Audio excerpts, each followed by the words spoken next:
ဒီပါဝါဘန်လေးကတော့ကျွန်တော်တို့ဒီပါမယ်ဆိုလို့ရှိရင်ဒီကဒီနောက်ရောင်းလေးပါမယ်နော်ပြီးတော့နောက်မှလည်းဆက်ကူဒီကောင်ရှေ့မှလည်းဆက်ကူနော်အဲ့လိုလေးပါတယ်ဗျဒီကောင်ကတော့နော်ဒီမှာဒီကောင်လေးခုပါလာတယ်နော်ဒါကျွန်တော်အချိန်လေးကြာမှဆိုလို့ဒါကျွန်တော်ပေါက်ပြအောင်ချက်ပြလိုက်မယ်ပြီးရင်ဒီကောင်လေးကိုပါမယ်ဒါရှင်းတော့ပါတယ်ဒီကောင်လေးရတယ်ပြီးရင်ဒီကောင်မှလည်းဆက်ကူလေးလုံးပါတယ်နော်ဒ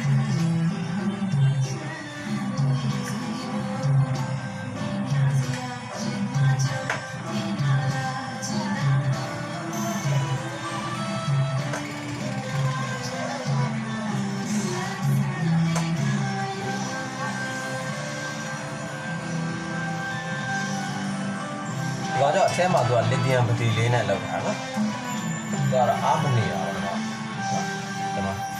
သူကပတီနှလုံးလဲရမှာနော်လစ်သီယမ်ပတီနှလုံးနဲ့နော်